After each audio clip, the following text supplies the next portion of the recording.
বাংলাদেশি ব্যাটারদের ব্যর্থতার কারণ জানালেন সালাউদ্দিন। এ নিয়ে বিস্তারিত থাকছে পুরো ভিডিওতে। জিম্বাবুয়ের টেস্ট শুরুর আগের দিন সংবাদ সম্মেলনে বাংলাদেশ অধিনায়ক বলেছিলেন, আজ থেকে নতুন ক্রিকেট শুরু করবেন তারা। তবে নাজমুল হোসেন শান্তরা কথা রাখতে পারেননি। সিলেট টেস্টের প্রথম দিন ব্যাট করতে নেমে 191 রানের অল আউট টাইগাররা। নতুন শুরুর কথা বলে ছন্নছাড়া ব্যাটিং করলেন মুশফিক, রহিম, মেহেদী হাসান মিরাজ ও শান্তর দল। দলের এমন বাজে ব্যাটিংয়ে স্বাভাবিকভাবেই হতাশ টাইগার সমর্থকরা। দিন শেষে সংবাদ সম্মেলনে এসে টেকনিক্যাল ভুলের কথা বলেছেন বাংলাদেশ দলের সিনিয়র সহকারী কোচ মোহাম্মদ সালাউদ্দিন। সালাউদ্দিন বলেছিলেন, টসে জিতে ব্যাটিং কেন? চতুর্থ ইনিংসে ব্যাট করতে চান নাকি?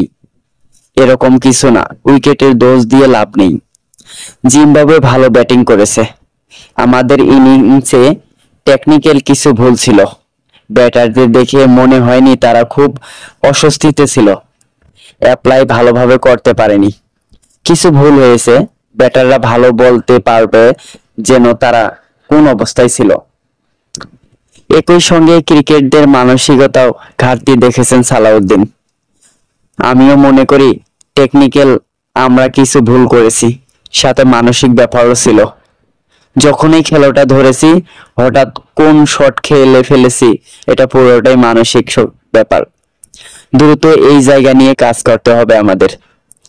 প্রতিপক্ষ নিয়মিতই এভাবে আমাদের উইকেট নিয়ে যায়। এই জায়গাগুলো তাড়াতাড়ি আমাদের বুঝতে হবে এবং এ নিয়ে কাজ করতে হবে।